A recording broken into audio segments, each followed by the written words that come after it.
What's up everybody, Steven Z Killer here. It's time to bring you a new reaction video. But before that, 75% of you guys watching right now are not subscribed. This means two things. You're either brand new to the channel or returning. And I do hope that this video gets you to hit that subscribe button today. Last year, we didn't hit our goal of 400,000 subscribers by the end of 2024. We almost got there, and we were so close to 100,000 new subscribers in that year. But I still need more people to join and subscribe to get my channel to hit 1 million subscribers.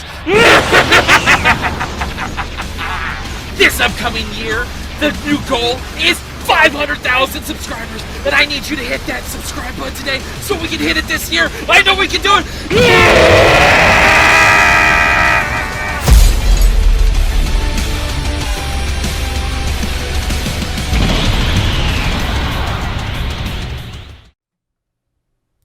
What's up everybody, Steven Z Killer here with another reaction, and it's time for some more game theory on Five Nights at Freddy's. And we actually have a little bit more than one today. I knew this was coming up. This is the last of the 4 videos they mentioned. They've been doing basically a Five Nights at Freddy's game theory video every 2 weeks since they started with, of course, the Secret of the Mimic release. So we've been waiting for this. I believe this should be the last of the theories they have stated, but who knows, they could have more. But this is not the only video we're checking out today, because we have game theories video. Five Nights at Freddy's, did Fazbear really steal everything, which came out 9 hours ago, almost 400,000 views. We're gonna smash the like button, show the support, and we have one more video that involves the Five Nights at Freddy's 2 movie by the Film Theory channel. So, you know, it's kind of interesting. They both dropped something FNAF related, and I don't watch the Film Theory channel that often, but I still would like to check them out if they work out well with something else. So with them both being FNAF related, we can check it out.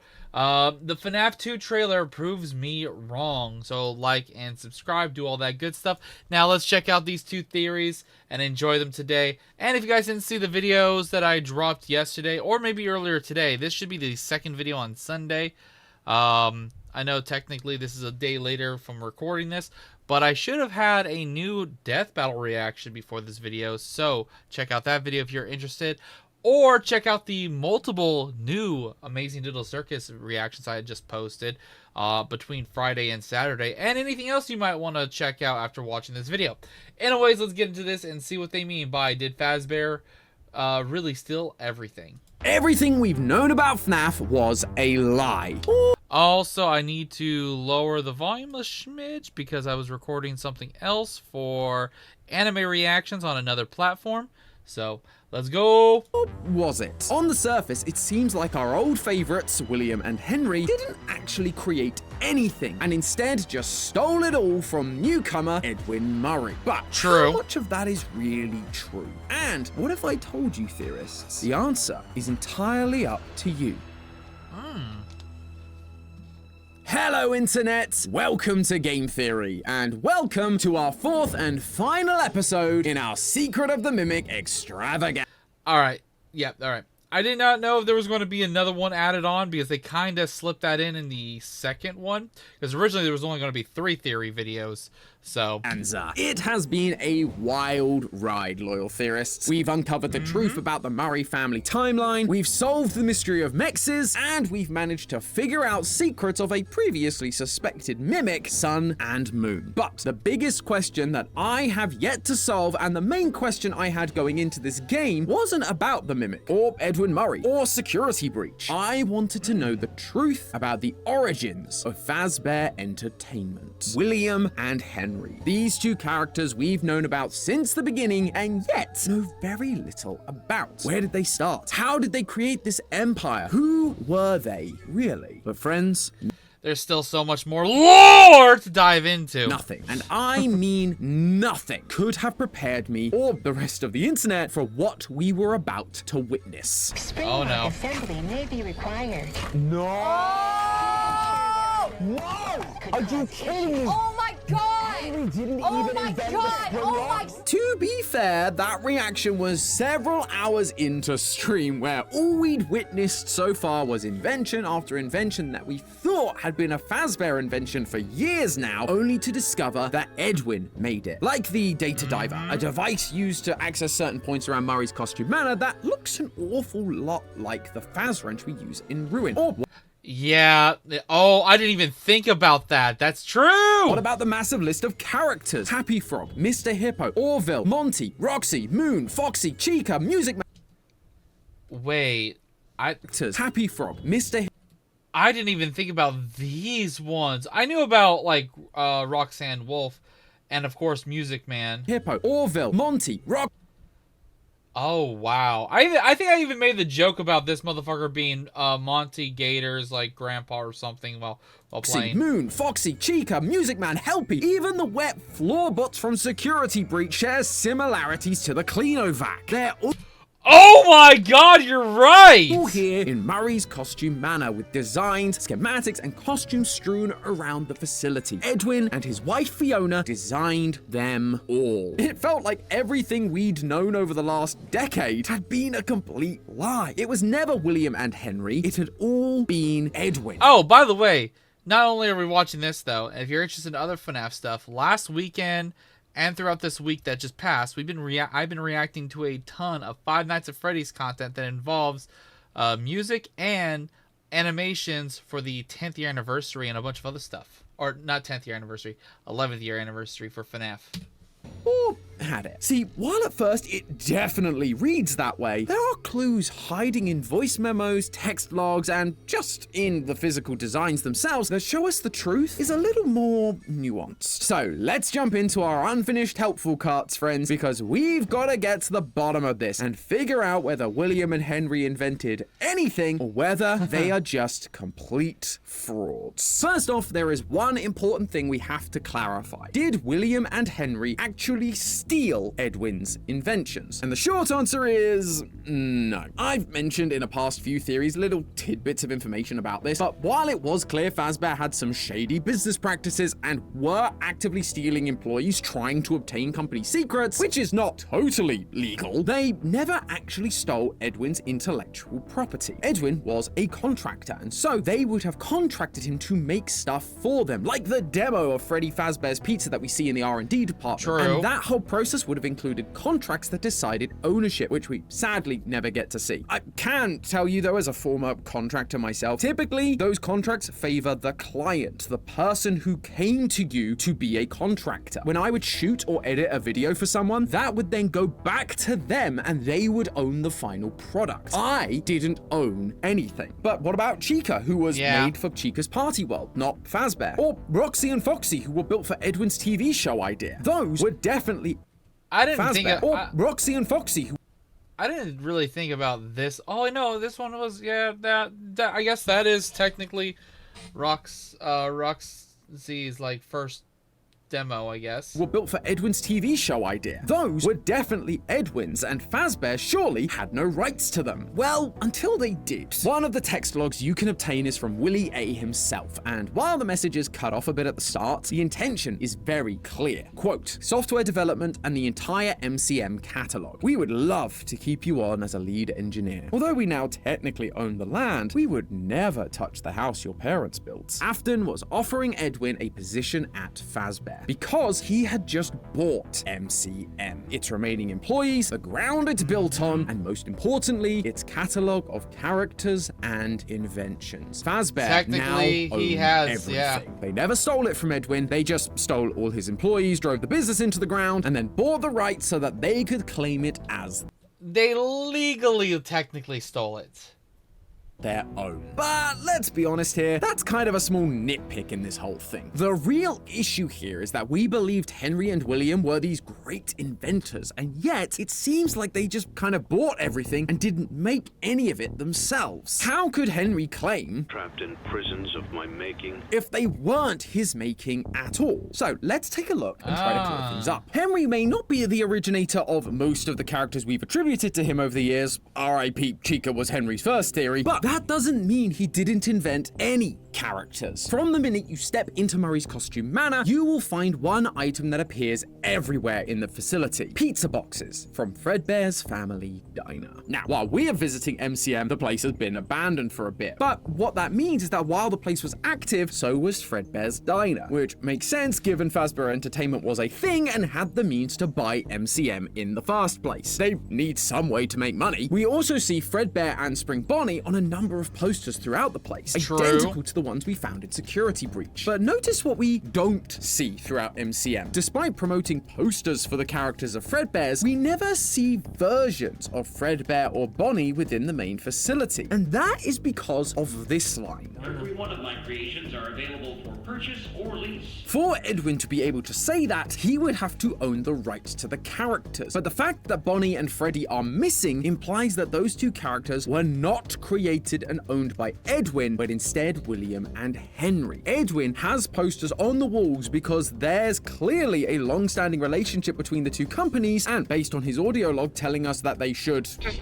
hire some teens to wear the suits like we always do. it seems like he has worked on the diner in some way. So the posters are just him promoting himself, going, hey, you know this successful franchise? Well, I helped make that. But he can't show any of the costumes or animatronics for Fredbear and Bonnie because he doesn't own the rights. They were created and owned by William and Henry. So nice big tick for them there. But that leads us into the big discussion around Fazbear. Springlock assembly may be required. No!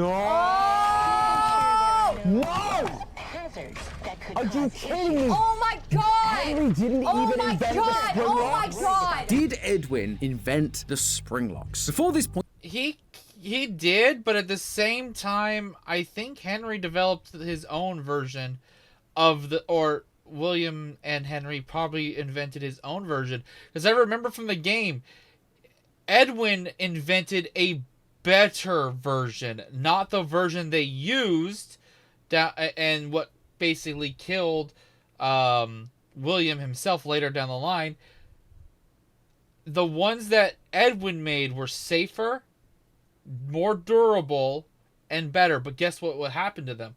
They all got burnt and destroyed during the whole game at the end of the game. We've been under the impression that it was Henry who invented the springlocks, as during the Silver Eyes trilogy. That's honestly what I got from when I played through the game. I realized that, oh, okay, so the springlock suits were developed around the same time, the version that killed William and the version Edwin made, probably. Pretty much told that outright. Quote, these are springlocks, one of the first ones Henry made. But now in Secret of the Mimic, we see plenty of springlock suits. We see messages about Edwin making them, and we even get to travel around inside them, which is kinda horrifying. However, there is one big detail that stands out pretty quickly, which made me reconsider whether this was another acquired contraption. The fact that we cannot be killed by the springlocks. Springlock suits are notoriously finicky, causing fatal injury. Edwin made a very safe to use springlock suit. Henry and Afton did not acquire them before they were destroyed, probably didn't get the schematics or know how that Edwin designed to make them more safe, which is what led to this. If they did, this would never have happened. Of sudden movements or water, and yet we managed to fall through an entire floor and yet sustain no injuries. It's almost as if they are not the same kind of springlock. Yeah, that's what I got from the game. Exactly the case. We receive a text log from Edwin during the game that specifically talks about updating the springlocks to sustain water damage and be okay. There's also the fact that the original springlocks were designed to be both suit and animatronic, while the new ones seem to only really be suits. And finally, the versions of Fredbear and Spring Bonnie down in the R&D department, while looking somewhat like the versions we know, have colored exoskeletons made of metal, rather than the felt-based material that would stain and discolor like we know from modern Springtrap. And to top that off, there's an audio log in the same area that talks about springlocks being used for a long time before this moment. It would be so much easier to keep using the springlocks. The fact that there have been springlocks used for Hen, while these new improved metal versions versions of the Springlocks for Fredbear and Spring Bonnie currently only exist down here in the facility, it tells us that there are other spring-locked versions of these characters in existence, felt-based ones that use the old water damage prone design. And those are the ones that Henry designed / Afton. So that's it, case closed. Edwin made the new Springlocks, but Henry can still have made the originals, right? Well, I That's what I got from that. really wanted that to be true. Believe me, I did. But when Ash and I went back to find all Oh no. the secrets on GT Live, we discovered this message on one of the Mrs. Helpfuls to Edwin from Fiona. I'm worried about the new suit design. One of my costumers, Vic, nearly lost his hand today. All he did was spill a can of pop and the thing snapped shut like a bear trap. Fiona is worried about Edwin's Springlock designs, and the one her team member was wearing does end up having an issue with water damage. It's almost like that text log we read earlier was a response to Fiona's request to check out the problems, because Edwin was involved in the creation of the original designs. This isn't the only time Fiona is worried about Edwin rushing out designs that later cause problems either. You have a lot of new ideas and new projects coming in. The staff can't keep up with all your changes. But I think you need to step back a little and focus on one project at a time. This is a pattern of behavior for Edwin. He sprints through dozens of projects, moving on to the next one so fast that his previous invention isn't fully finished, leading to a bunch of failures and returns like we see in the text logs. And so the idea that these Springlock suits that were incredibly dangerous and faulty were also Edwin's creations actually makes a lot of sense for his character. And yes, there is a chance that the original Springlocks were potentially a collaboration between both Henry and Edwin. But right now, I'm just not sure the evidence is there. The books say that Henry was the inventor of the Springlocks, but that's a very different continuity. The games have never made that claim. The closest we get is Prisons of my making. but here, Henry is talking about the normal animatronics, the ones that Edwin never finished. And so you could plausibly say that Henry was the one who made them. Edwin did say that Henry was the one changing the designs. I got the change order from Hen last night. Why change it now? Now they changed their minds when we're so close to final. The new concepts are frankly creepy. But he never mentioned Springlocks. That doesn't make this a retcon, it's just a realigning of our understanding between the different continuities of these characters, which is basically what Secret of the Mimic did with all of the book continuities. In the novel trilogy, Henry made the Springlocks, but in the games, it was Edwin. Who knows, maybe it'll turn out to be Afton in the movies. But thanks to the company failing and Edwin's eventual demise, the new Springlocks for Fazbear's characters were never finished. Fazbear just had to keep using Edwin's old designs, so I guess you could say that it was karma that got Afton in the end, in more ways than one. And speaking of good old Willie A, what did he actually do? I mean, we've always known he's a bit of a scumbag, so I don't think his lack of inventions Scumbag, manipulator. would be all that surprising. But just like I think we can still credit Henry with the creation of the normal animatronics, I think there are a couple of things Afton can be credited with creating himself, namely the Funtime animatronics and the Scoop. In Sister Location and Pizzeria True. Simulator, we found blueprints for That these was all devices, him. and they all have copyright attributed to Afton Robotics. Of course, we know that Foxy isn't his OC, that one firmly belongs to Edwin and Fiona, and the whole stomach hatch design definitely borrows from Edwin's Springlock designs. But the animatronic part, the weird wiry bodies, we don't see anything like that from Edwin. The Scoop also, of course, bears resemblance to the Springlock crane that we find in MCM, and that we then saw in Ruin. They have the I ability did think to that scoop too, something a little out of a bit. costume or Springlock suit or whatever. But all the stuff about remnant injection and storage, that's all Afton, baby. Which means at this point, we're pretty even. Edwin did make a lot of stuff that we thought were Henry and William, but that doesn't mean they were completely incompetent or unable to make stuff themselves. However, there is one more thing that we need to discuss. One more invention that, if it was claimed by Afton, could affect the entire timeline as we know it. You see, everyone, and I mean everyone who played this game or watched someone else play it, have been very quick to point out the similarities between David Murray and Afton's son, the Crying Child. The most obvious similarity is their name. Thanks to a friend of the channel, Hyperdroid, and a handful of other theorists, last year we came to the conclusion that Crying Child's real name was also David Afton. But there's so much Oh, I do remember them talking like that. I never even thought about that. More to it than just a name. Their bedrooms look almost identical, and both of those bedrooms are in houses on top of a hill near a tree and near their father's work. They're both missing mother figures in their lives, with fathers who spend too much time working. One of the collectibles we get is David Murray's purple plastic telephone, the same one we see in David Afton's bedroom, along with a bunch of other similar toys. David Afton is famously scared of Foxy, having ripped off the head of the Foxy plushie, and his brother Michael bullying him wearing a Foxy mask. David Murray also is afraid of the pirate Fox, crying when Edwin uses one of the Foxy hand puppets on his first birthday. Oh, okay.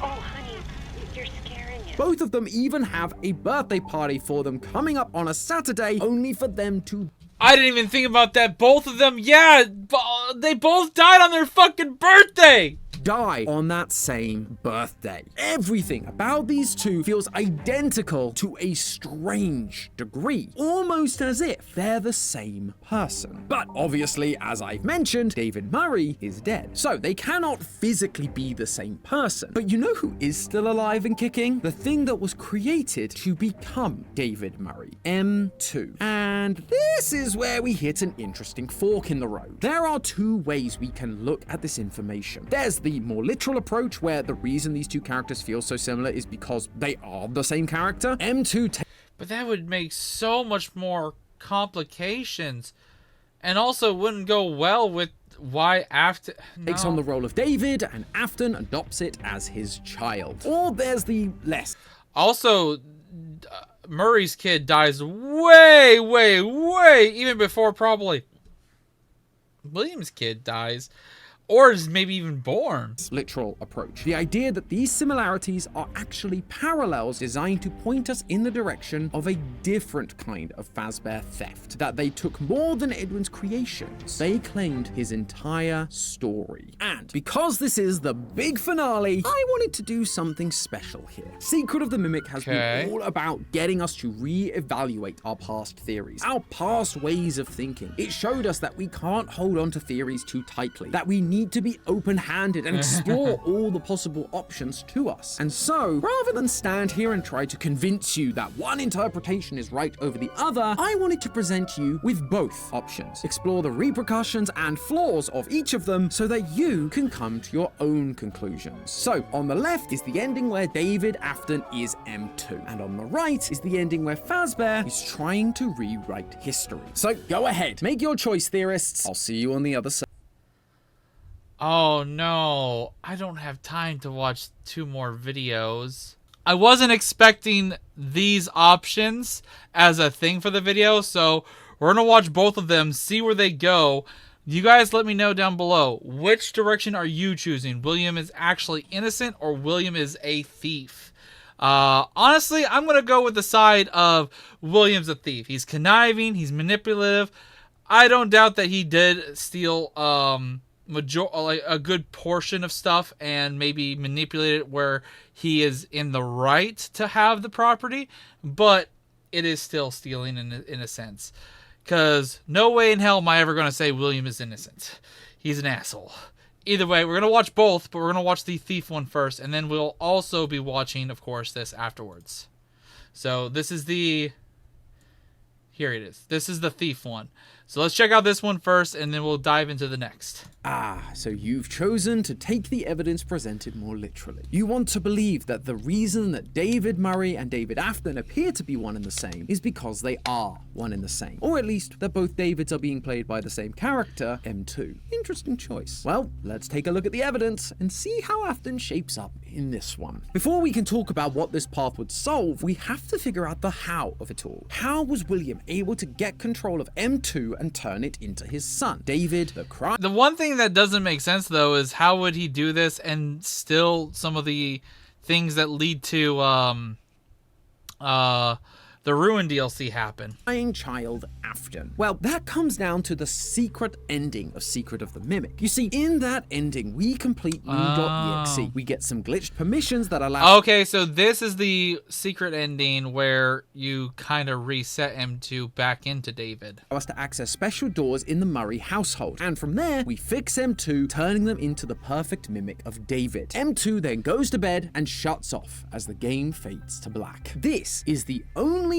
ending where M2 is completely fixed, which allows him to live on as a child, as David, and therefore, in the future, could become the crying child that we know from the original games. One of the text logs we get from William directly confirms that he owns the land Murray's costume manor is standing on, including the house Edwin's parents built on the top of the hill, the one where M2 now sleeps. With Fazbear's ownership of the land and the IP and the inventions inside, that M2 would now belong to William. And so, with the disappearance of Edwin, William would likely show up. But how would this explain the bite and everything leading into it? At least eventually to claim what was his. And when he did, he would come across this incredible little machine, mimicking Edwin's son, David. Now, Fazbear already knew about this special animatronic that could fit into any costume and learn any routine. Someone told him about M2. But seeing it actually imitating a child, essentially bringing a kid back to life, that would absolutely have intrigued Afton. In the Silver Eyes trilogy, it's clear how much he idolizes characters like Henry, those with animatronic and creative genius, who were able to imitate the spark of life itself. He wants to reach their level of genius, to understand, to go even further beyond what they did. Sure, he could have just taken M2, turned it into scrap, or shoved it into another costume, but if he could figure out how it ticked, then he could create more and help his empire grow. It's for this reason that we see camera feeds down in the sister location bunker, displaying the FNAF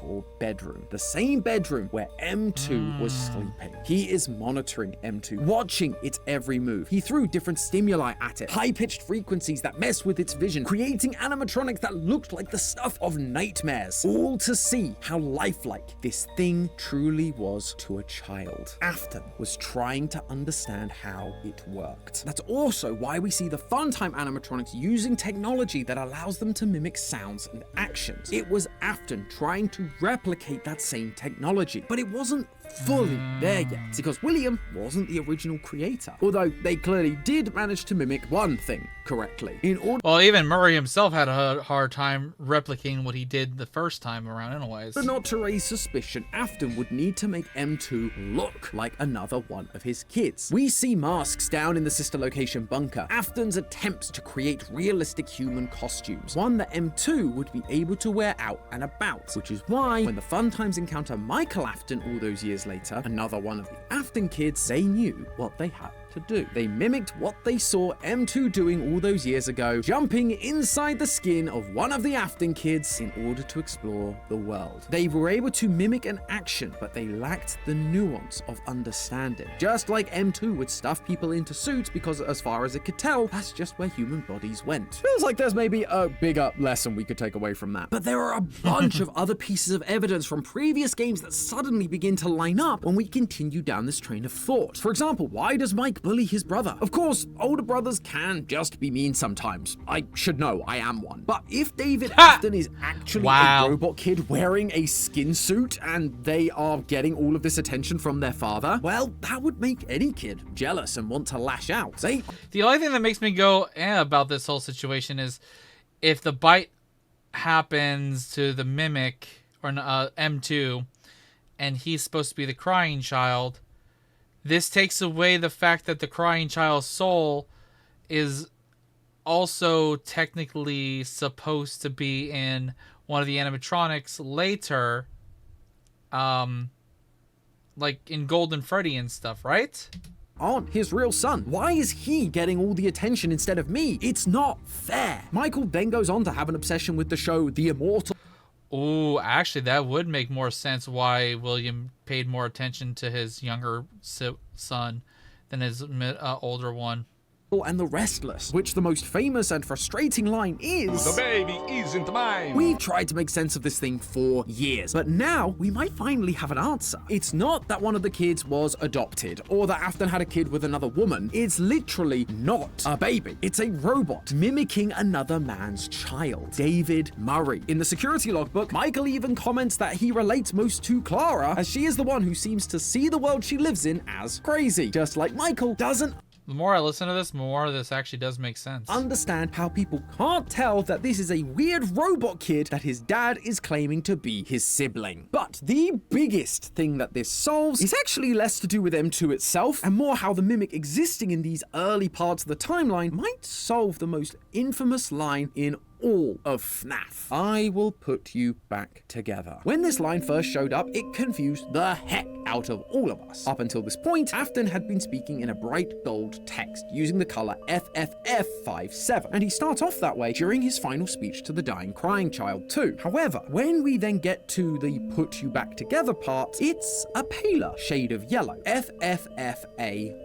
It was confusing as there weren't really any other characters left to claim that color, nor did it make sense for it to be anyone other than Afton. It wasn't helped that in Ultimate Custom Night, when we're seemingly playing as Afton in Eternal Purgatory, we get lines from Nightmare Fredbear that repeat this idea. Let me put you back together. It felt like Scott just made a mistake and used Ultimate Custom Night to rectify that mistake. But now, I offer you an alternative solution. What if the reason it's a similar color to Afton's gold text, but slightly different, is because it isn't Afton, but someone or something pretending to be Afton, mimicking him, if you will. Remember, while we've been focusing on M2 as David Afton, there's another character that Secret of the Mimic introduces to us. M1, Fiona Murray. All she wanted to do And the color of the eyes are similar to the color of the... was to put her son David back together. I beg you, put it all aside and fix M2. And in the secret ending, that's what she got. But then Afton swooped on in and took her son for himself. She was stuck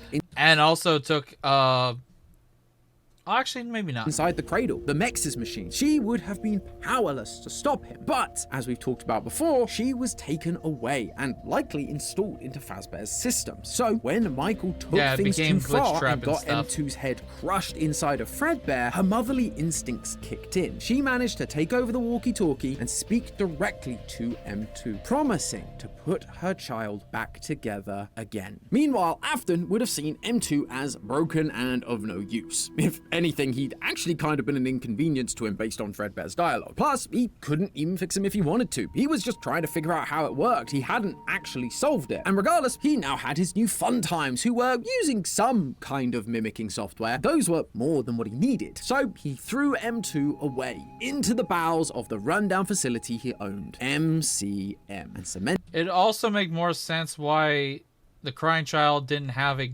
proper burial grave kind of situation. the whole thing up to start over. But I suspect M2 wasn't completely broken. Edwin beat this thing to a mechanical pulp, and yet it managed to carry on. So, once again, just like in the 1970s, this violence towards M2, it getting crushed by Fredbear, taught it how to be violent again. It began to rebuild itself with spare parts, again, now waiting for someone to free it so it could take its revenge. All the while, M1 was working on putting her son back together. She was uploaded to Fazbear's system, took control of the Pizzaplex and a young woman called Vanessa. And with Vanessa's help, she was able to start rebuilding her son, a new mimic robot that AKA Gregory. looked just like David did before he died. That's right, people, the Gregbot theory is alive and well! We theorized in our very first security breach theory that Gregory is actually a robot version of the crying child, due to just an avalanche of evidence. The fact that they look the same, the fact that Gregory doesn't have any records or parents, that he was living in the Pizzaplex, that Gregory is referred to as broken rather than injured, that when Glamrock Freddy gets Roxy's eyes, he says, You look different to me. That he has CRT-style vision when Vanny gets too close with what sounds like a sound illusion disc. There's his robotic actions that he takes in the books. Quote, he cocked his head and studied Tony for several seconds. And to top it all off, we have the post-it room, which is covered in notes, starting in binary, but then beginning to turn into phrases we know David Afton would have been saying, like party time or birthday time, like a robot coming into consciousness and learning the identity it's supposed to be taking on. The party was for him, after all. All the signs point to him being a robot version of the crying child. It just made so much sense. And now I present you with this image. You can find it during the parachute ending of Secret of the Mimic, and it's of David sitting on top of a hill with M1. Now, tell me, does that look familiar to you? Because it should.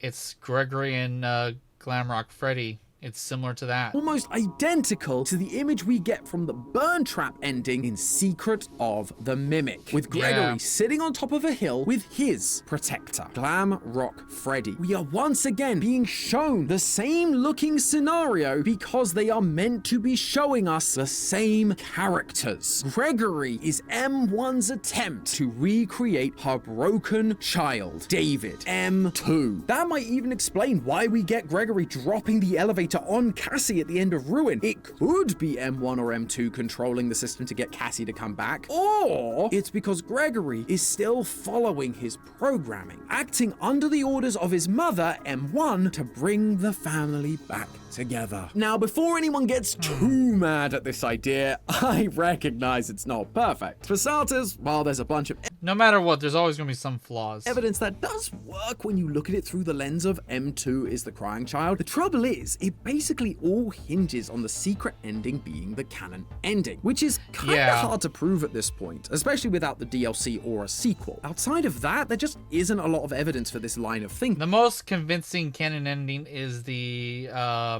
technically the second ending.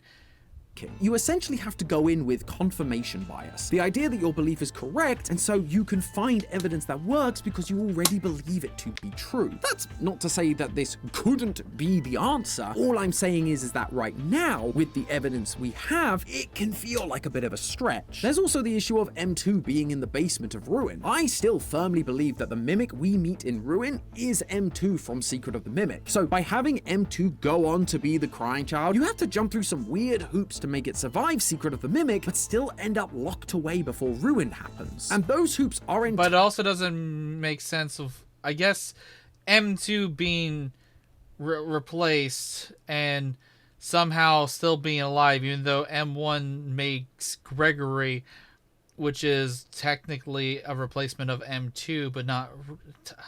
It is very odd and confusing. Very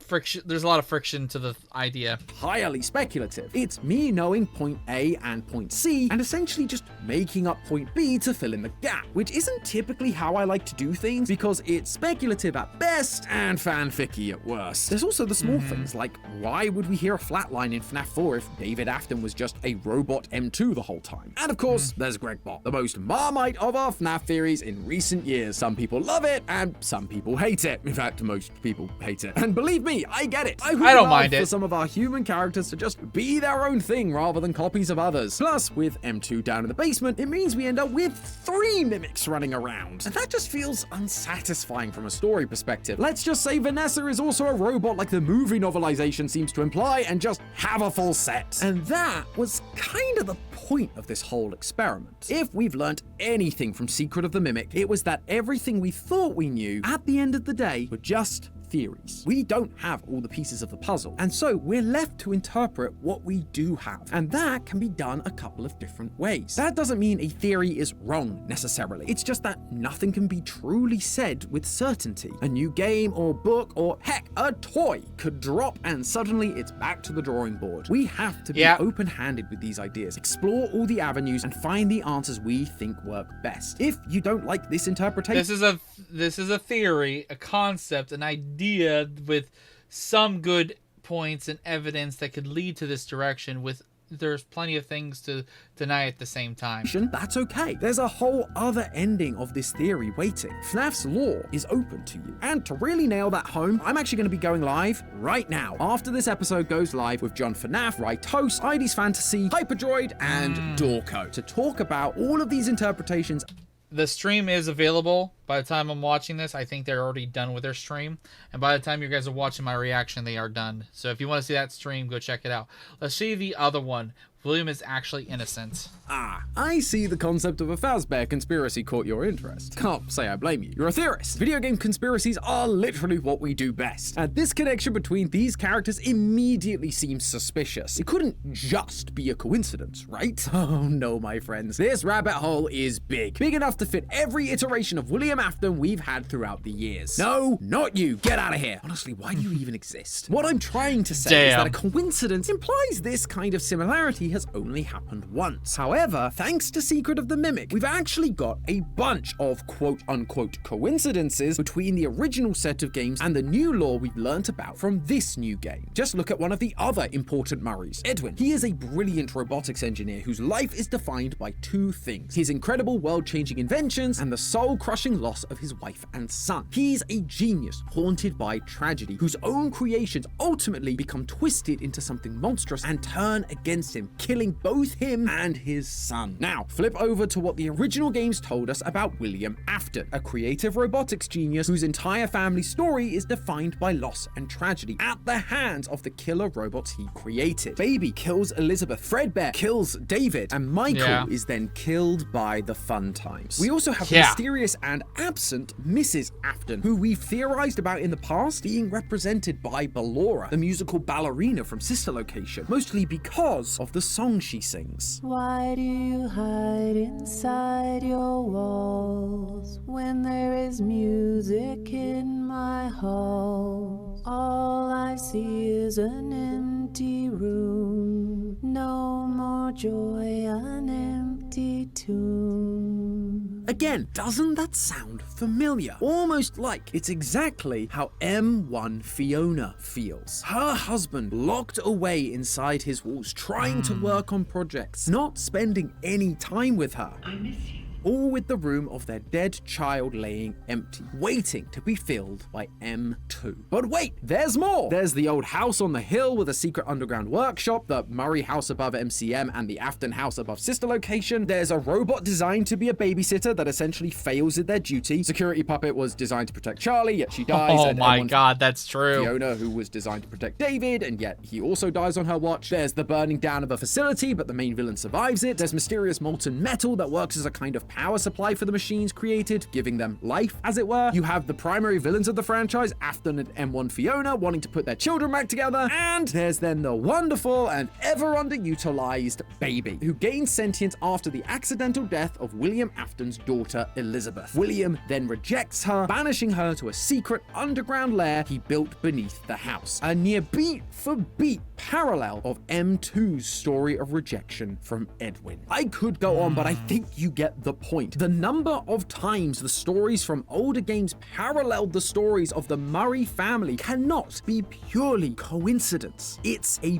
pattern. They say history is doomed to repeat itself, but when it's this much, and when it involves as shady a company as Fazbear, you know there's something more going on. And that something is bigger than I could have ever imagined. Ladies and gentlemen, the reason these things all line up so perfectly is for one simple reason. The stories from the first 7 games, the ones that told us everything we knew about Henry, Charlie, William, Elizabeth, Michael, and David, are entirely made up. Now, to some degree, we knew this already. In my theory crafting livestream, I kept bringing up the idea that in Help Wanted, we had told point blank that the games were just that, games. For total fabrications from the mind of a complete lunatic. The books corroborate this with stories like The Monty Within, where kids refer to Pizzeria Simulator as an in-universe game, where the mediocre melodies come from. But we also learned from Tape Girl that the whole indie dev story wasn't entirely truthful. It's an elaborate cover-up to make light of what happened. And so we basically used that line as a way to explain away some of the inconsistencies, but really the stories were just as we originally thought. However, since then, we've had a few more pieces of evidence that would seem to suggest they're not fictionalized versions of real events, they're just fiction. One of the earliest stories from Tales from the Pizzaplex is Help Wanted, and in it we learn about Steve Snodgrass, a developer that was hired by Fazbear to make the first 3 to 4 games to make light of the rumors of murder and death surrounding the business. But as he works on it, his mind begins to fall apart thanks to sound illusion discs. Not only did Fazbear never tell him what the story really was, he was working purely on rumors, he was also being driven insane. So how trustworthy is that? And in the Walmart exclusive Tales story Monster, yeah, we're going that deep here, we learn about a kid who writes stories about a pizzeria owner in the local paper, claiming that he is a serial killer and abuser, turning the whole town against him. In fact, the stories he whips up sound an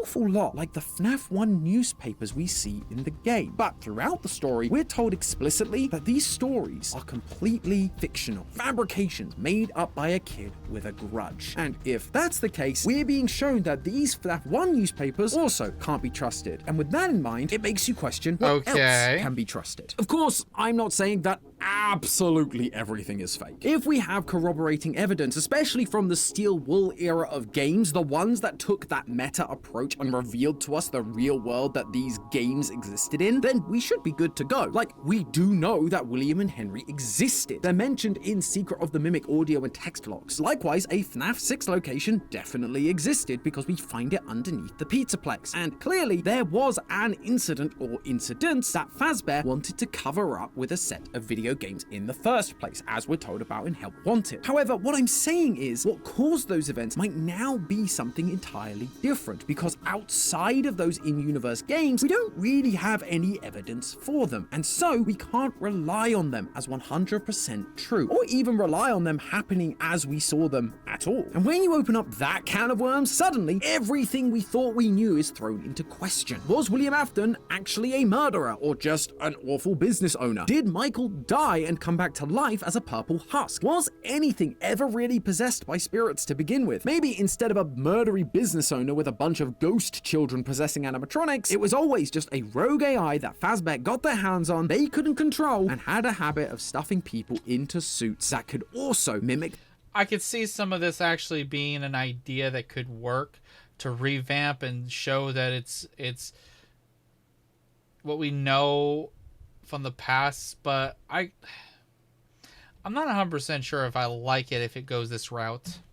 The behavior and voices of children. I mean, Scott did say that was the kind of story he was more interested in telling. I know there's a little bit of a divide with maybe me and the fan base. I have a tendency to lean sci-fi, even though I try to come back into the roots of the supernatural. So anything that involves possession of AI or possession of machines or circuitry, I love that sort of thing. Hey, no matter what though, wherever Scott goes, that's the canon. Would be an absolute PR nightmare. In fact, it would have been more than a nightmare. It would have been the PR apocalypse, admitting to the world, oh yeah, our proprietary self-learning AI has absorbed the trauma of its creator, developed a violent streak, and has now started stuffing customers into animatronic suits. We don't know how to stop it, and we are liable for all of it. That would be the end of the company. But if you had a scapegoat, like a jerk boss who happened to die on the premises in one of their faulty springlock suits, oh yeah, it was totally him. Our founder was secretly a monster. We all knew he was a jerk, but we didn't think he'd go this far. He did everything, but it's over now. The monster's gone. Case closed. And things like FNAF 6. Was it a gathering of ghosts, or was it a corporate cleanup? A recall, where Fazbear did what it could to contain their rogue AI, sending something like a recall signal, or a specific frequency or data packet that would force any machine running the Mimic program to be drawn to one location. And that famous speech, it isn't a heartfelt eulogy, it's Fazbear cementing Afton's role as the fictional villain, putting a final neat bow on their scapegoat, with the real fire probably just being a calculated attempt to destroy all the evidence of their rogue AI. And for a while, they probably thought they succeeded. And so they built the Pizzaplex on top of the old establishment, only to reintroduce the Mimic via some old circuit boards. William Afton, his family, their story was created to turn Fazbear's failure in stopping the mechanical mess they adopted into a spoopy ghost story. And not only did they rewrite Afton's history, but to be sure that people wouldn't trace it back to their acquisition of Murray's costume man.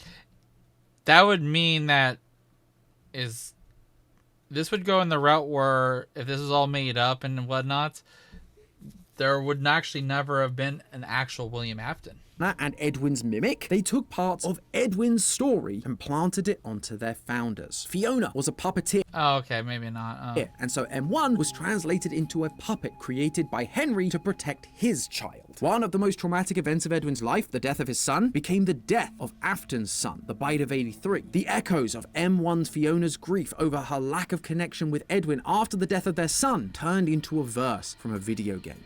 Ghost's Lament. One of M1's final messages to Edwin, "It is me. I'm Fiona," became the words screamed by me. another overarching and vengeful spirit. Even the words that Edwin actually spoke to M1 Fiona about M2, that it could never replace his real son, are now just the infamously confusing line we hear in a fictional show. The baby isn't mine. Fazbear may not have stolen Edwin's inventions, but they did steal his story, twisting it and removing all memory of his Edwin lore, and his contributions from the equation. His merits and faults split apart and grafted onto a scapegoat to keep it all in-house, while also absolving themselves of all wrongdoing. But while I think there is a lot of evidence to support this whole idea, from the parallels in the games, lines in the books, even Scott himself, there's just one issue that I cannot shake. It kinda sucks as an answer.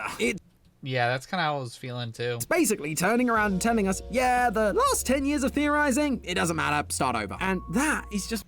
Yeah, that's what I was saying earlier. I don't like this direction. If this is actually where they go, this would suck. Super disheartening for us fans who have spent all those years trying desperately to take small pieces of the puzzle and put them together in such a way that we create a cohesive story. We've spent 10 years building up our ideas of Afton, of Henry, of the crying child, only for this idea to essentially flush them down the drain. It's one of the reasons why some of the early reactions to Secret of the Mimic's lore were so angry and frustrated, because Secret of the Mimic's whole thing was revealing to all of us that we didn't really know the truth about what was going on, even though we thought we did. It was revealing information we basically had no way of knowing until very recently, which is tough compared to the quote good old days, where even though solving FNAF was hard, it felt like the pieces were all there for us to use, rather than key information being withheld for the sake of a twist. And this theory would kind of just perpetuate that idea. It would also make theorizing incredibly challenging going forward, at least more than it already is. We can speculate about how some elements might fit together, as I've done a little bit today, but it's just that, speculation, because we don't have any sense of how much those old games can even be used as evidence. I'm sure a bunch of you out there hate this idea. Heck, I don't really like it either. We here at Theorist have been big proponents of Scott rebooting the franchise and its story for quite some time. This, however, wasn't what we meant. But there is some hope, because this, like every video, is a theory. And if Secret of the Mimic taught us anything, it's that we don't have all the pieces of the puzzle. True, and things could change based off of more books, more lore, more stuff dropped later, DLC, at this and point. stuff. All we can do is interpret what we have as best we can, and that can be done in a couple of different ways, like we've done with today's theory. If this ending isn't up your Bonnie bowling alley, you can always go and check out the other ending for today's theory that is a little more on...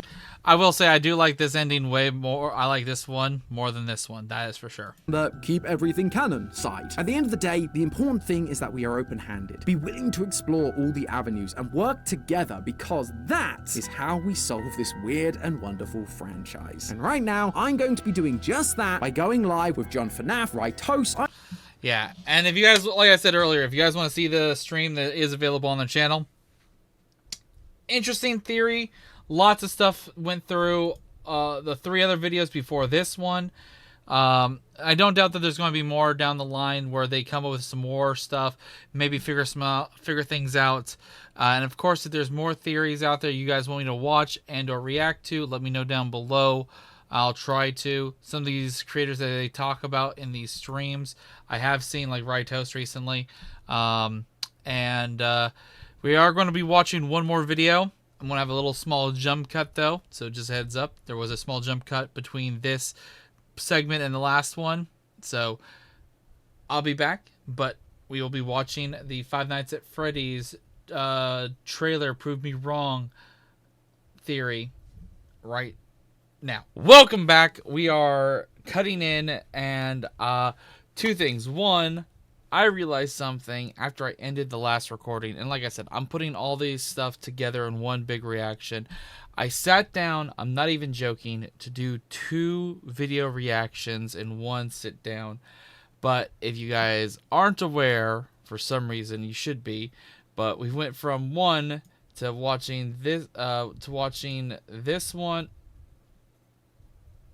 one, then watching 2 more basically, and then now we're watching, of course, this one right here.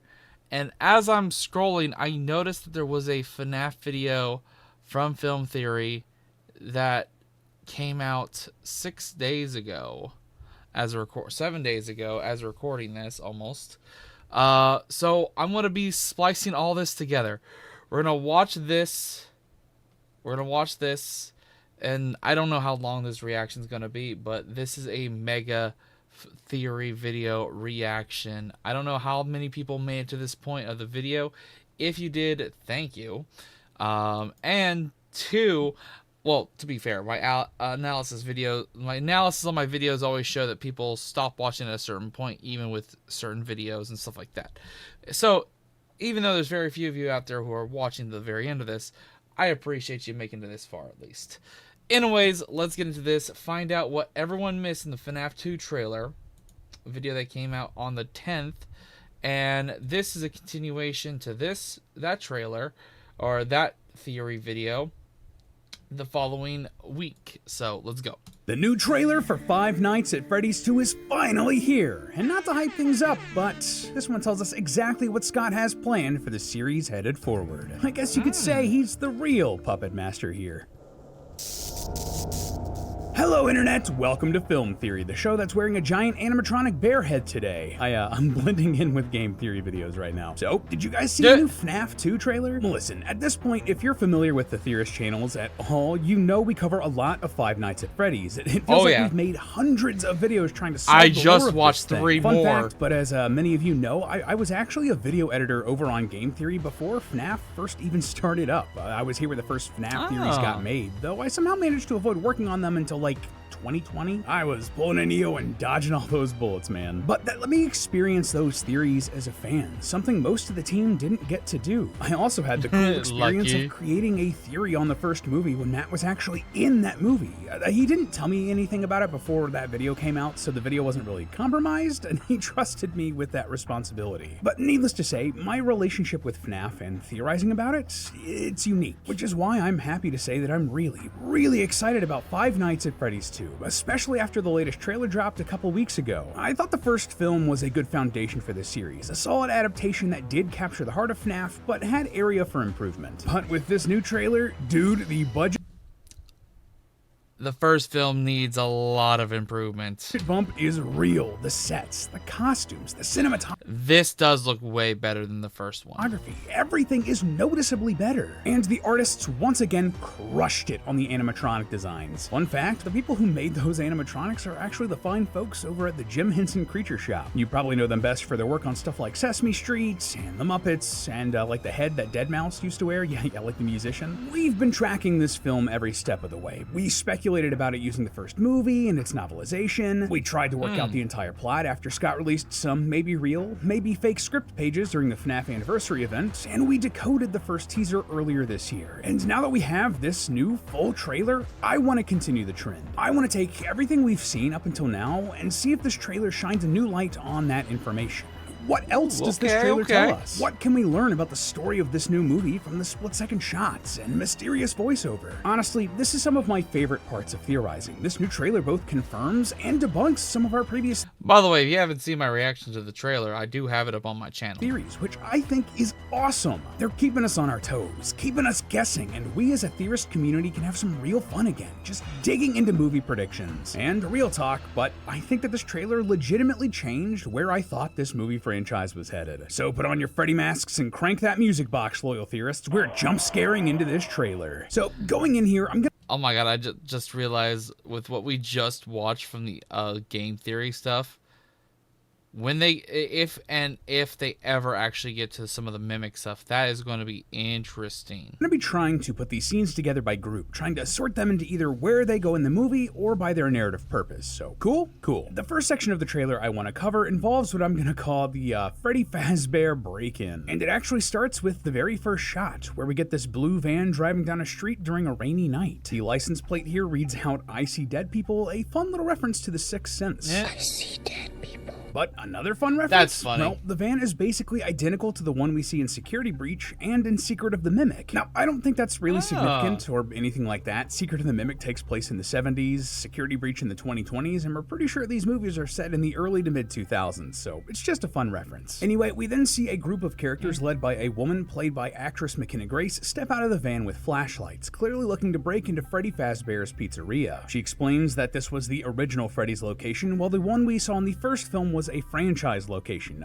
Basically, it was an expansion of that brand. Funnily enough, this actually lines up with ancient theories we had about FNAF 2's restaurant being the original location all the way back when that game first released. That got jumbled by retcon after retcon, and it became really unclear over the years, but I guess this is Scott trying to really clean up the lore with the movieverse. Oh, and side note, but it's also really funny to me that McKenna Grace played a big part in the most recent Ghostbusters movie, and now she's here hunting ghosts elsewhere. Yeah, while I previously speculated that these characters might be some sort of Wow, okay, I did not know she was that girl. School bullies that would be... I've seen the Ghostbusters movie, I just didn't know that was her. ...killed by the animatronics during the climax of the movie. That clearly isn't the case. I've seen it reported online that they're instead paranormal investigators, and though I haven't found a primary source confirming this, that does seem pretty on point to me. As an avid fan of cryptids, the paranormal, and ghost hunting contents, they have all the sort of gear you'd expect. And it's also fun to see a professional Hollywood studio's take on this. Like, we see one of the men here holding a video camera filming everything inside of the restaurant, while McKenna Grace's character is holding an audio recorder. Obviously, you'd want a video camera to capture evidence of ghosts and such, and it's commonly believed that audio recording equipment like this can more easily pick up noises from ghosts or other paranormal entities when they try to communicate than the human ear. This is probably why McKenna Grace asks, "Do you guys hear that?" And the others question what she's even talking about. It looks like she's the only one listening through headphones here, so she's probably the only one hearing stuff only picked up by the audio recorder. There's also some...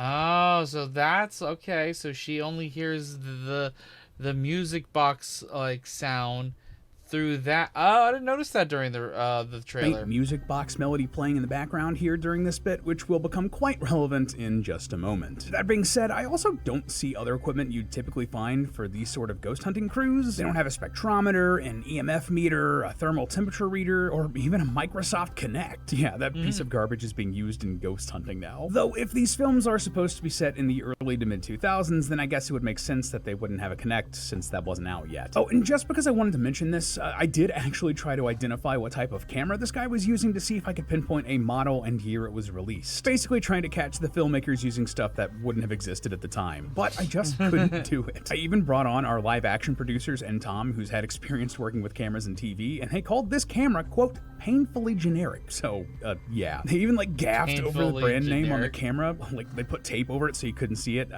You gotta make sure you're not giving anyone an unintentional brand deal, huh? Speaking of which, does this look familiar? Oh, God. You need Gamer Subs. Gamer Subs G. Hey, if you want to support them, check out. I didn't even know they were doing Gamer Subs stuff now. Okay, that's cool. I enjoy Gamer Subs, so nice.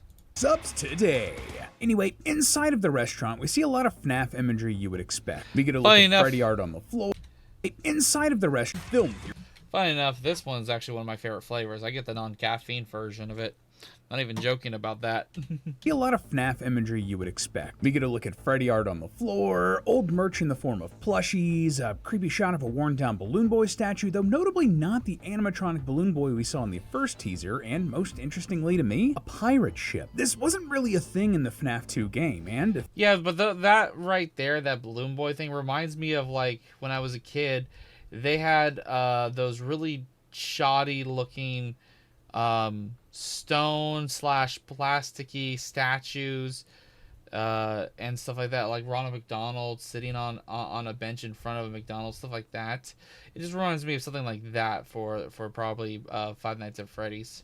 If anything, this reminds me way more of the Pirate Cove area you could find in Security Breach. I'm not sure if that's going to end up meaning something significant for this movie, or if this is just another case of the film series being a giant blending of the most iconic parts of FNAF's imagery. Either way, the pirate ship is also in a big ball pit.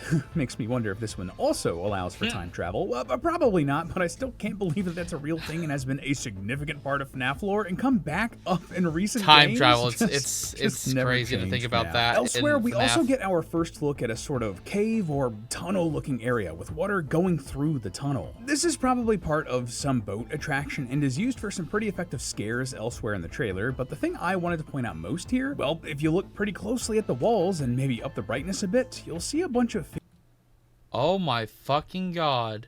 Figurines or plushies of the puppet. So this makes me wonder, is this part of the puppet's attraction, or is there some weird puppet cult going on here with all these plushies getting placed throughout the restaurant? This might also be a nod to the Night Marionette from Security Breach, who had plushies everywhere throughout the Pizzaplex, but that was more of an Easter egg that the community never really cracked or got a consensus on, but it's weird nonetheless. Now, speaking of the puppet, this is where we really start to get into the meat of the trailer. McKenna Grace's character finds a stairwell leading into a sub-basement area where she finds a giant present-looking box. There are gears all over the wall which start to spin, eventually opening the box as McKenna Grace looks up in terror. This, of course, is where the puppet animatronic comes into play here in the movie, and honestly, this setup is terrifying. I previously thought that this scene was going to be happening in the school as part of the third act climax, but clearly not, and this is way better. These investigators are taking the same role as Max and the hooligans who broke into the pizzeria in FNAF 1, showing off how dangerous I felt like that was the same kind of example. Leave the restaurant, probably at the end of Act 1 or the middle of Act 2. McKenna Grace is getting taken out by the puppet here, and the other members of her ghost hunting crew are picked off one by the rest of the animatronics. And from the brief shot we get of Mangle on top of the van as it's driving away, it looks like at least one of the investigators will also briefly get away from the pizzeria before they're chased down and killed. It's brutal stuff, but necessary setup for this sort of horror film. Like, you gotta have stakes for the main characters, know what I mean? So the next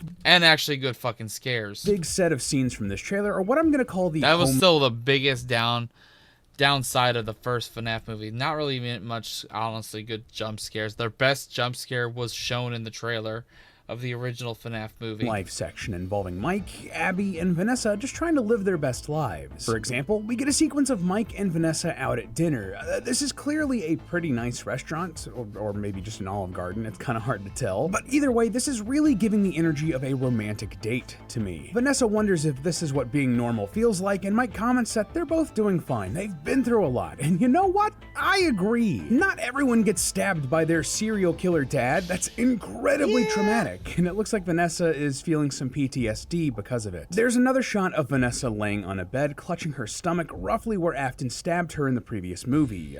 She's probably thinking about that here, and given the lighting and color of the scene, it looks like it's connected to that cool shot from the first teaser of Afton's spirit at the end of the hallway with all of the doors magically swinging open. I'm going to guess that this is part of a dream sequence and that she's actually having recurring nightmares about Afton. There's another scene where Vanessa looks exhausted as Springtrap's hand comes in and I will be very surprised if Afton actually shows up in this movie and is not just like a teaser for the third movie. Like, I see the end credit scene being a more corroded body and everything of Afton starting to move in his spring trap outfit. And grabs her shoulder. Very obviously a CGI arm too. This seems directly connected with the scene from the first. Oh, that is horrible CGI.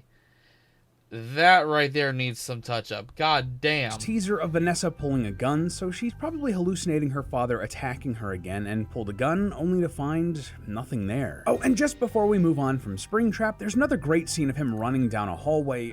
Again, this feels like a dream to me. I don't really think that Afton's gonna play a huge role in this particular story, but they probably wanted Matthew Lillard back for the name recognition and to set him up as the main antagonist for whatever they're gonna do for FNAF 3. Back to the restaurant, Vanessa asks about Abby, and Mike says that she has good days and then days where she misses. Ooh, FNAF 3 needs to be. Ooh, FNAF. I feel like the third Five Nights at Freddy's movie could be a mix between FNAF 3 and FNAF 4, and be like the most actual full-on horror vibed based off of the animatronics in both FNAF 3 with the Phantoms and the Nightmare animatronics in FNAF 4. Ooh. This is her ghostly friends. So right off the bat, that's interesting because the way this conversation is framed implies that Vanessa hasn't seen or talked to Mike and Abby for a while. Otherwise, why would she be asking about how Abby's doing? So this means that she and the Schmidts sort of went their separate ways for a bit, or that this isn't long after she got out of the hospital. We then see a shot of Abby building a little toy animatronic. This is a fun nod to the full-size toy animatronics we're going to be seeing elsewhere in the film. And it's also a bit of supporting evidence for our previous theory that someone has come in and bought the Freddy IP. I mean, Afton doesn't really seem like the type to be making deals with like Mattel or Hasbro to make these sorts of toys, and Abby certainly didn't build this and like cast the Chica shell out of plastic herself. Someone made and sold that toy. We also see that Abby still draws the animatronics a lot. I quite like that there's this cute little recreation of the scene where they all built like the fort and then laid on the ground inside of it together from the I'm sorry, but that was the stupidest fucking moment in the movie. The first movie. There's also a much darker drawing here of Abby along with either Golden Freddy or Original Freddy. It's kind of hard to tell, like the color's a little ambiguous, it is both. It's probably regular Freddy. Both ears, but it's also...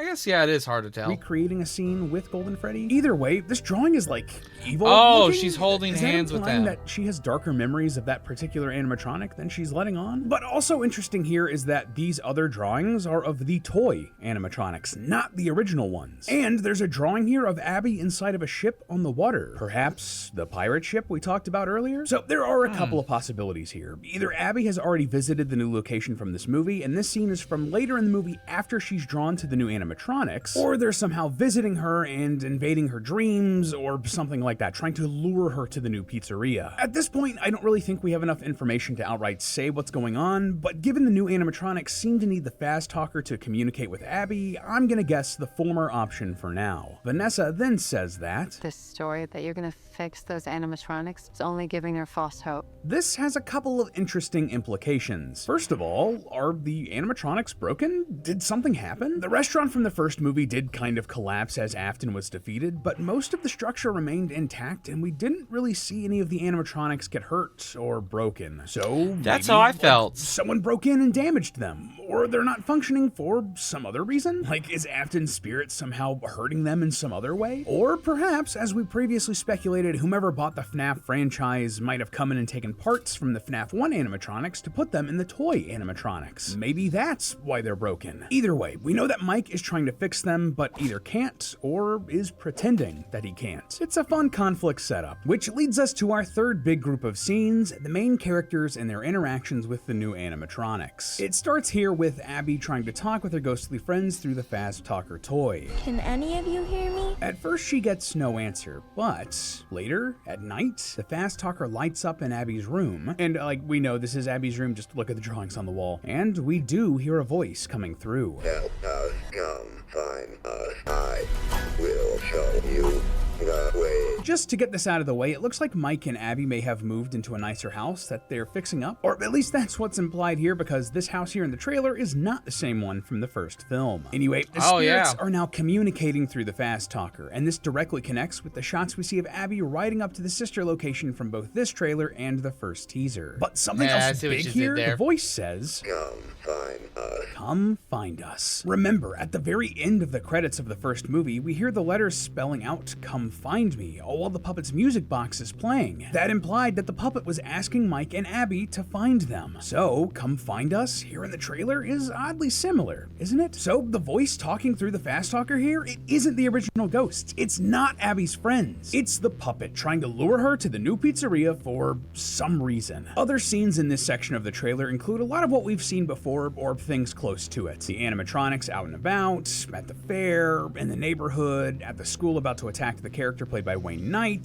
that sort of thing. There's also an ominous voice here saying, where are you gonna want to? I'm not done with you. So I couldn't immediately identify who this was supposed to be. Like, it doesn't really sound similar to Matthew Lillard and Afton to me, even though the dialogue does make me think of him. So not 100% on who this is supposed to be yet. I just don't think we have enough information. Either way, we also get our first look at the withered animatronics. They looked so good in the trailer, to be honest. Chica, Foxy, and Bonnie. Now these are... I got so many comments comments that I didn't even, because I generally did not notice the foxy eye right away, but I saw all your guys' comments about the foxy eye. They're weird. Given what we've talked about here with the animatronics from the first movie potentially being stripped for parts, I did have the thought that maybe these are supposed to be those animatronics. So that would make sense why they're like broken down now. But that being said, they do look really different. I also asked Tom about this just to get his opinion, and he wasn't 100% sure if that could be the case. But just because they do look so different, he and I agreed that these are likely different robots. So that means we have 3 sets of animatronic characters at play here. The original FNAF 1 robots, the toy animatronics, and the withered one. Well, the withered ones were technically different than the FNAF 1 animatronics. Like, the withers are a different set, so it makes sense that there would be FNAF 1 movie animatronics, the toy ones, and the wither be separate. Man, this franchise got like really big, really fast, huh? And finally, to round things out, we completely expected it, but Vanessa and Mike will be coming to visit the pizzeria at some point. There's an awesome shot of the pair getting approached by Balloon Boy in the water of the pizzeria's tunnel, and a couple of incredibly effective shots of the puppet stalking Vanessa. Honestly, those 2 shots have to be some of my favorites of the whole. I didn't even notice. I don't know if I even noticed those hands. This one was easy. That one I don't think I noticed. Frickin' trailer. The fact that you can't see the puppet completely and that it's like out of focus, just chef's kiss, man. And of course, there's the money shot of Mike in the pizzeria's office with no doors. We hear the laugh of a child as animatronics close in on Mike. He looks down at a Freddy Fazbear mask and thinks, there's no way that'll work. But he tries it anyway, and it does work. This is, of course, the main mechanic of the FNAF 2 video game. Here, you had to try to use a Freddy mask to try to trick the animatronics and their facial recognition child protection software to make them think that you were one of them so they'd leave you alone. Not sure how much of that will be in the actual movie beyond this one scene, but they had to include it somewhere, right? Otherwise, I mean, what would even be the point of adapting FNAF 2? Now, if you watch the trailer, you may have noticed that I've left a couple of things out so far. And hey, good eye, I did indeed strategically leave out a couple of moments and didn't dive into them specifically because it's really the key to the whole big plot of the movie. Why? Well, because of this line right here. Some little girl got murdered here. McKenna Grace's paranormal investigator mentions that a little girl was killed in this restaurant. And if you know anything about FNAF lore, this can only be pointing to one person, Charlie Emily. If you don't know, Charlie, or Charlotte, was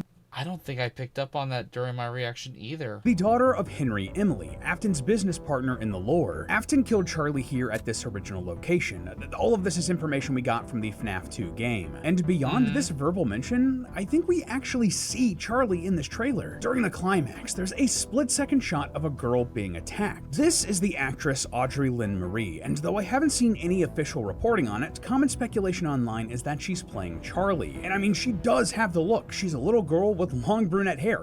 Yeah, that checks out. And this even lines up with other evidence or questions that we have about this movie. For example, that voice we talked about earlier, the male one that I wasn't confident was Afton, that could be whatever actor they got to play Charlie.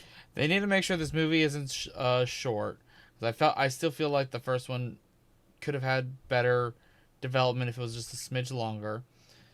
And they definitely need to make sure everything plot and story-wise is definitely connected better, because there was some plot points in the first movie that just wasn't necessary. His dad, Henry Emily. Plus, there's a shot of who I believe to be Springtrap looking at a little boy through a door's window, a boy that I couldn't really identify, in a version of the pizzeria that is clearly well maintained. This is a flashback, which would line up with the timeline of Charlie's murder. So, more than likely, we're getting the full Charlie storyline here in the FNAF 2 movie, which lines up with the puppet. Yeah, Charlie was the spirit that possessed the puppet in the game, so she's probably doing so here too. Now, that I didn't pick up on this either, though. Problem for us here on Film Theory, though. See, Matt and I previously theorized that Garrett, Mike's little brother that Afton killed in the first movie, was going to be taking the place of Charlie and become the puppet in the film universe. And if Garrett isn't going to be the puppet, well, then that's a pretty big loose end that doesn't seem to be going anywhere. They will probably be addressing what happened to Garrett in this movie series. But if Garrett isn't going to be the puppet, then who's he going to be? Well, I do have a pretty good idea about that, but, well, this video is already way too long. I know, it really sucks when we have to... Well, that is why I am glad I noticed that there was another one.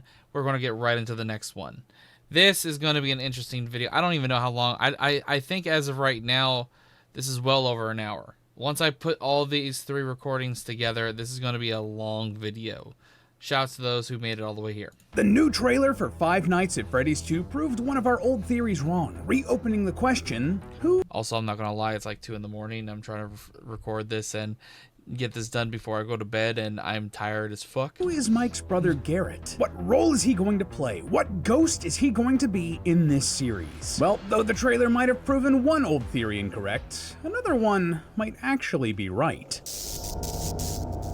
Hello Internet, welcome to Film Theory, the show that is once again talking about Five Nights at Freddy's. Second week in a row. Like, what are we, Game Theory? Yeah, in case you missed it, the new trailer for the Five Nights at Freddy's 2 movie dropped a few weeks ago, and I'm consistently amazed at just how much the filmmakers, and Scott specifically, are able to pack into these 2-minute trailers and teasers. I don't know how long this video is going to end up being, but like last week's FNAF Theory, just breaking down the big pieces of the trailer, was like just under 20 minutes, and this one will probably be pretty close-ish to that too, so it's just too dense. Anyway, in that breakdown last... And somehow my reaction of me watching 2 videos turned into 5.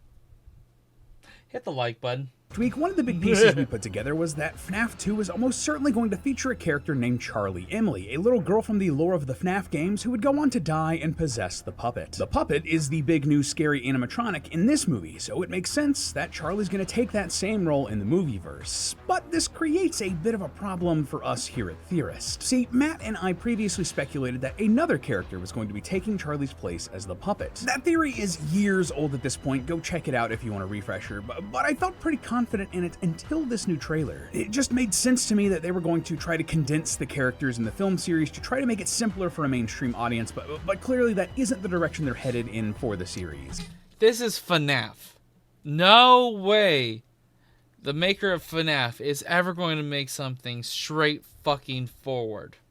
What, a FNAF product being convoluted and confusing? No. And yet, Garrett is a massive loose end, a dangling thread that Scott and the filmmakers set up that would be really disappointing if they never paid off. So they're certainly going to bring him back into the story somehow. And the real question is, how are they going to do that? What character from the FNAF lore is Garrett going to pop up as? Well, loyal theorists, I think I figured it out. And this one's gonna leave you in tears. Get your fast talkers ready, loyal theorists. I want to get to the bottom of this one. So to figure out who Garrett is going to be, I want to start with a bit of a recap as to why he can't be the puppet in this new movie, and also layer on some other evidence here that I wasn't able to fit in last week.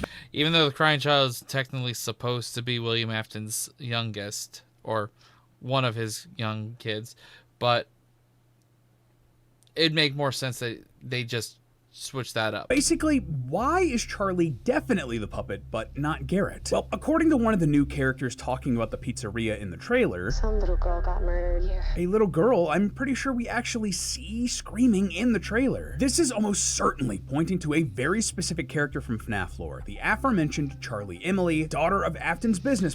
I will give a higher grade to the movie, though, if they actually show a little bit more than an off-camera kill. Partner Henry Emily. Afton killed Charlie during his original murder spree, which appears to line up with what we see in the trailer. There's a shot of what looks like Springtrap looking at a little boy through a door's window in a cleaned up and brand new looking pizzeria.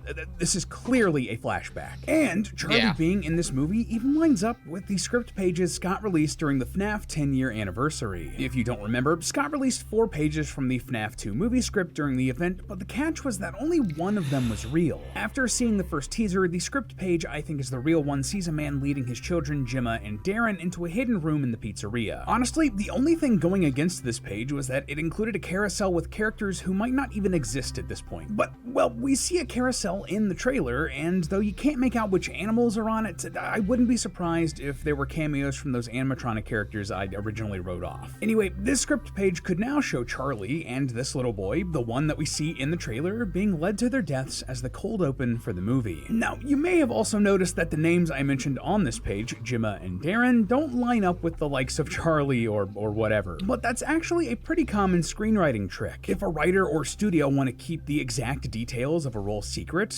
like their identity, they'll often give the characters fake names during the scripting phase to hide those identities. For example, early in production and even in the auditions, the characters Ray and Finn from the Star Wars sequel trilogy were known as Kira and Sam or Rachel and Thomas. So Gemma and Darren could be played placeholder names for real characters like Charlie if Scott didn't want us to know that's where the story was going, especially if he was going to tease the page. Though I will just say, just quickly as an aside, this trailer did make me wonder about these pages again. See, in my very first theory I did about the script pages, I concluded that this one was actually the real one. It talked about haunted plushies and how they related to a book called The Velveteen Rabbit. Go check out that theory if you want more info there. Oh, in the end, I decided I was mistaken. I think I did react to the that other page video. we narrowed it down to is actually the correct one, but after seeing this trailer and noticing how prominent the plushies were in the restaurant, I did second guess myself, but no, I still think this other page is correct. Just wanted to point that out because one, it's always fun to share our thought process with you guys, and two, it's weird that there are so many plushies in this restaurant, it's late, right? I'm sorry. I'm not crazy, right? About the yawning. If Charlie is in this new movie, it only makes sense for her spirit to be one of the animatronics, the puppet. That's who she possessed in the games, and with both Charlie and the puppet being so front and center in this new movie, that's the only connection that makes logical sense. And like I said earlier, that's a huge problem for us here at Theorist, because we were previously sure that Garrett was going to be the puppet instead. I mean, we had a whole freaking theory about it. It made sense at the time, especially since we speculated that Mike's dad could be the movie's version of Henry Emily, so Garrett would be taking Charlie's place. And we thought that the dad would be Henry Emily for a couple of reasons. Firstly, Afton recognized Mike's name, and that's why he actually got the job at the pizzeria in the first place. And two, we thought the actor playing a worker tinkering with an animatronic in the training video Mike watched looked kind of like the actor playing his father. Sadly, in retrospect, neither of those things are as hard evidence as we would have liked. That worker actually ended up being a cameo from an employee of the Jim Henson Creature Shop, the people who make the animatronics in real life, and Afton could have just recognized the name of one of his victims. It didn't need to be because he worked with Mike's dad. So, okay, if Garrett isn't going to be the spirit controlling the puppet, is he just not going to be showing up again?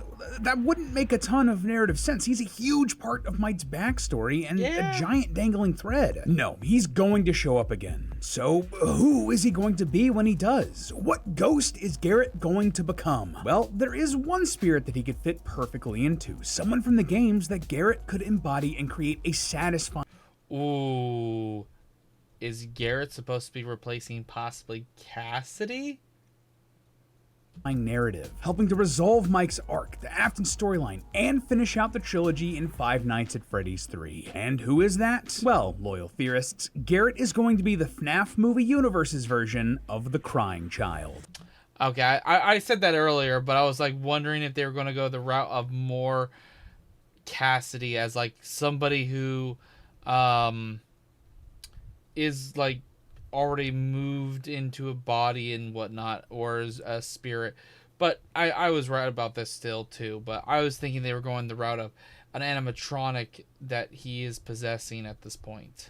Now, before we really get into this, we should probably level set real quick, because while I know a lot of us are really in the weeds with FNAF and its lore, if you're just here for the movies... But at the same time, the Crying Child does go into Golden Freddy, so I'm still technically right, but I thought they were maybe going to mix up a little bit of, like, maybe Garrett will represent more of Cassidy's side of Golden Freddy. Or if you're a newer fan, you might hear something like The Crying Child and think, huh? So let me give you a bit of a rundown. The Crying Child was a character that appeared in the retro arcade-style minigames from the Five Nights at Freddy's 4 video game. These were like a little story within a story, giving us details on the backstory of the FNAF universe and its characters. These sorts of games were where we learned a lot of details about like the purple guy and his murders to begin with, and where most of the story of the Crying Child is told. So, who is the Crying Child? Well, we aren't actually sure what his name is, and that was a huge mystery in the fanbase for years. It's still never been confirmed, but the best explanation I've seen comes from Hyperdroid's theory on the subject, suggesting that it's David. But yeah, we just watched another theory that involves that stuff. More importantly, regardless of his first name, we do know his last name, Afton. Yep, he was one of William Purple Guy Afton's children. He was also absolutely terrified of the animatronics his father built, which honestly, I mean, fair, look at these things. Anyway, the Crying Child's older brother Michael knew this, and he decided to play a prank on the Crying Child at the Crying Child's very own birthday party. Michael and a bunch of his friends took the Crying Child and put his head inside of the jaws of the Fredbear animatronic, and well, you can guess the rest. Was that the bite of 87? No, actually, that was the bite of 83, which also, hey, it's funny and weird that there were two big events revolving around an animatronic biting someone, but, you know, whatever. 2 nickels and all that. Now, already, right here, we have some thematic connections to Garrett from the first movie. Like, first off, the crying child's brother, Michael Afton, he felt incredibly guilty for the death and wanted to make amends for it, eventually becoming the playable character from the very first FNAF game. The alias he took for that job? Michael Schmidt. Yeah, Michael Afton is already the basis for Mike from the movies. Just to be clear, I am not saying that I think Mike from the movie is secretly an Afton or that Garrett is like secretly Afton's No, but they son. represent those the kids basically. Afton killed Garrett, which is technically the crying child, and the crying child's, aka Garrett's older brother, is still technically represented as Michael. That he then kidnapped and then killed. The FNAF franchise can be convoluted and confusing, but not that convoluted and confusing. But the thematic parallels are clear here. Both Michael and Mike feel guilty for the deaths of their brothers, the crying child and Garrett. Both were killed because of Afton, though one more directly than the other, and that drove the Mikes to want to get some sort of redemption. So if Scott is using the same sort of long-term motivations for both characters, Movie Mike is going to want to continue seeking that redemption for the loss of Garrett. Not for literally getting his head crushed, but you know, it's thematically similar. And the best way he's going to be able to do that is if Garrett becomes the crying child. Now, that's most of what we know for sure about the crying child, but that doesn't mean there isn't some strong beliefs about him in the... There's still so much lore to discover. Speaking of which, there we go. Well, what we were talking about earlier. Community, thanks to all of the awesome FNAF theorists throughout the years. And honestly, if Scott decided to go with even a percentage of these theories as the movie's canon, Garrett's story in the FNAF films could be incredible. One of the longest running theories we've had here on the channels was that there wasn't just one spirit inside of Golden Freddy, but instead 2. The first was a vengeful spirit, one that wanted revenge for everything done to them. But the other one was the crying child, who was less angry. There was a ton of evidence for this that we covered over years, involving like the numbers of eyes lighting up and Golden Freddy acting weird, and it's a lot. We'd be here for ages if I tried to recap all of it. Honestly, I just recommend going on a nostalgia trip and binging through some of those old game theories. Either way, the idea of 2 kids being inside of a ghostly animatronic like Golden Freddy is an idea that the franchise picked up elsewhere. It's not just a fan theory. For example, in the Fazbear Frights book series, we meet the Stitch Wraith, who has the souls of both a vengeful spirit and a crying child inside of it. To be clear, this isn't the same animatronic as Golden Freddy, and these aren't the same spirits. These are characters named Jake and Andrew, but they are all clearly supposed to be stand-ins for the game franchise version of Golden Freddy. Regardless, the filmmakers have laid the groundwork that they need to introduce a second spirit to Golden Freddy in the films. First off, the blonde kid who's possessed Golden Freddy in the movies very much fits the mold of a vengeful spirit. After Afton is defeated, he looks on as his body and soul are tortured by the Golden Bonnie springlock suit, almost giddy at it. And he also wants to kill Abby and have her join the other animatronics. It's very vengeful spirit coded, so they have that aspect of Golden Freddy if they wanted to expand it with... I honestly don't remember there being one of the spirits watching Afton suffer like that. The crying child half. And a design detail that they carried into the movies was that Golden Freddy only has one functioning eye, similar to some imagery from the character that led us to believe that the crying child was in there to begin with. A really easy way for them to subtly hint that the movie Golden Freddy also has these 2 warring spirits inside of it would be to have the other eye socket either light up, or if the weird spirit apparition that is Golden Freddy's body randomly manifests with both eyes, each with its own color or something like that. You know, this is actually kind of funny because way back before the first FNAF movie came out and we did our prediction theory, the one that I wrote completely solo because Matt knew all of the secrets, well, I predicted that Garrett would actually end up becoming Golden Freddy instead of the blonde kid from the movie, who would instead become the cupcake. Not my best prediction, I must admit, but hey, you That's funny. Can't win them all. Anyway, that kid ended up being that vengeful spirit inside of Golden Freddy, so there's a chance that at least part of this initial prediction could end up being true, with Garrett becoming the crying child half of Golden Freddy. It's always weird how theories can end up coming around again, just with a slightly different point of view on it. So, okay, Garrett will almost certainly be the crying child. So where does that leave us with the story of the FNAF movie series and where Garrett will fit into it? Well, for FNAF 2, I don't really expect it to have any huge changes. This movie already has a lot going on with Charlie and the puppet and the toy animatronics and all of that jazz. Like we might get a post-credit scene or another teaser in the credits, but it's not going to be something huge, you know? Nah, the real impact here is going to be on the third FNAF movie. Pretty consistently, we've predicted that the series is going to keep getting bigger and bigger with the threats that the characters face, with FNAF 3 likely bringing in a lot of story elements from Security Breach, introducing the Pizzaplex as the third big location for Mike, Abby, and Vanessa to explore, and the Glam Rocks as the new animatronics in the story. But now I'm less certain about that. See, behind the scenes in recent months, Blumhouse, the production company behind the FNAF movies, started really struggling. Several of their other movies have been really big misfires, the most recent one being Megan 2.0. Like, it's boring movie business stuff, but that movie really bombed and impacted their bottom line. If the first movie is any indication, FNAF 2 is probably going to do pretty well for them. And in classic horror movie Hollywood fashion, Blumhouse is probably going to want to stretch this franchise out. And an easy way for them to do that right off the bat? Well, don't introduce more Security Breach stuff yet. That can be saved. Yeah, honestly, I feel like there could easily be like 5 movies. So FNAF 2 can majority be FNAF 2 stuff. FNAF 3 could be a mixture between FNAF 3 with Fazbear Frights and even bringing in not only the Phantom, Springtrap, but also maybe a little bit of the Nightmare animatronics from FNAF 4. And then, of course, then there's Sister Location, and maybe a mixture of Sister Location with the Pizzeria Simulator 1.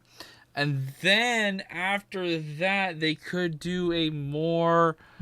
it also could add in the Ultimate Custom Night for that one, for the 4th movie. Then they could do something with the Glam Rock stuff. Ooh. Would Mike get still scooped? But still, there's a lot that they could do. And then not only that, they could still do some stuff that leads into Secret of the Mimic stuff. So I think there's easily 5 movies worth of content. For future FNAF movies, maybe FNAF 4 where they could do a soft reboot with a new main cast, letting them explore the Security Breach era of stories as its own trilogy. And if that's the case, then it makes the most sense to bring Garrett and the Crying Child storyline back in to round out this trilogy of FNAF movies. So if that's the plan, how are they going to do that? So what's the story going to be? Well, while diving deep into the mini-games for FNAF 4 for this theory, a couple of quotes from the Crying Child really stuck out to me. Specifically, "We are still your friends," and "I will put you back together," both from Night 6. Do these lines sound familiar to you? Like something similar to what Mike's doing in the movies? Some days she misses her friends. This story that you're gonna fix those animatronics? Obviously, the ghostly children in the movies and the games are both referred to as friends, but more importantly, Mike is trying to fix the animatronics. One could say that he's trying to put them back together so they can find peace and move on. And I bet I even know how he's going to do it. While we don't know a ton for sure about the Crying Child, something we do know for sure he was involved with in the games, the Happiest Day ending, or basically the good ending of the FNAF 3 video game. The long story short here, well, in the Happiest Day minigame, it's the Crying Child's birthday again. But instead of being bullied and accidentally killed by his brother, the Crying Child basically gathers all of the souls of Afton's other victims and celebrates his birthday. He has the party he never got to have in life, giving the souls some modicum of peace and letting them pass into the afterlife. Well, all of the spirits except for Charlie, for some reason, like it more or less actually says that exactly in the character encyclopedia. Like Charlie didn't move on because, I don't know, man, for some reason. Honestly, kind of hilarious. So, wasn't just Charlie though, it was also like Cassidy as well. Using that info, because he's trying to help fix the animatronics, to help Abby's friends, Mike is going to be the one to help put them back together. He's going to be the one to help them have their happiest day in FNAF 3, helping them celebrate whatever birthday they never got. He'll be the big brother to Garrett he never had the chance to be. And in doing so, along with protecting these kids, and Abby, and Vanessa from Afton's evil spirit, Mike is going to help release them from the purgatory they're trapped in with these pizzerias. He's gonna help these spirits move on and find peace. Well, at least until they find the next group of haunted animatronics. These things are multiplying like rabbits in this franchise. But hey, that's just a theory. A film theory. And cut. Up. Alright, well, I am exhausted, tired. I hope you guys enjoyed this extra long video What I did was sit down to watch 2, and I ended up watching like 5 videos. Holy crap. Hope you guys enjoyed. Check out the video before this one. It possibly, most likely, was a death battle fight, I believe, between Hulk and Godzilla. Or check out some of the amazing Digital Circus content I've recently reacted to and uploaded in the last 2 days. Or anything else you want to check out on the channel. There is plenty of other Five Nights at Freddy's content that I've been reacting to. So stay tuned for more, and until next time, later. In